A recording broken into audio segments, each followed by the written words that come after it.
Penalty মিসের হতাশা পুরো একটা দিন তাড়া করেছে ইরানকে।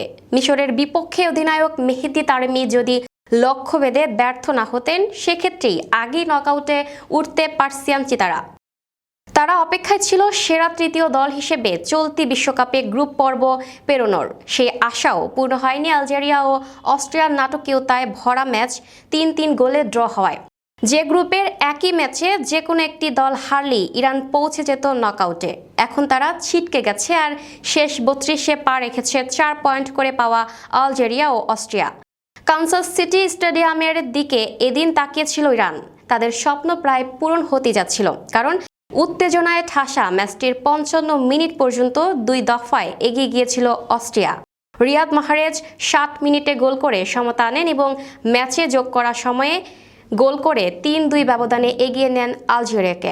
স্বস্তি আনন্দ সবই তখন ইরানের তাঁবুতে, তবে সেটি হতাশায় পরিণত হতে লেগেছে মাত্র ৩ মিনিট। ৯৬ মিনিটে গোল পরিশোধ করেন অস্ট্রিয়ার সাশা কালাজিচ। মিনিট খানেক পরই খেলা শেষের বাঁশি বিদায় ঘণ্টা বাজিয়েছে ইরানের, কারণ অস্ট্রিয়া ও আলজেরিয়া নিজেদের গ্রুপ থেকে একটি করে জয়, ড্র ও হার নিয়ে নকআউটে পৌঁছেছেন ৪ পয়েন্ট নিয়ে। সর্বশেষ ২০১৪ বিশ্বকাপ খেলা আলজেরিয়া সেবার দ্বিতীয় রাউন্ড খেলেছিল। এবারও ফেরার আসরে নকআউটে পৌঁছেছে তারা। আর ইরান কোনো ম্যাচ না হেরেও ৩ ড্রয়ে ৩ পয়েন্ট নিয়ে ছিটকে গেছে বিশ্বকাপ থেকে।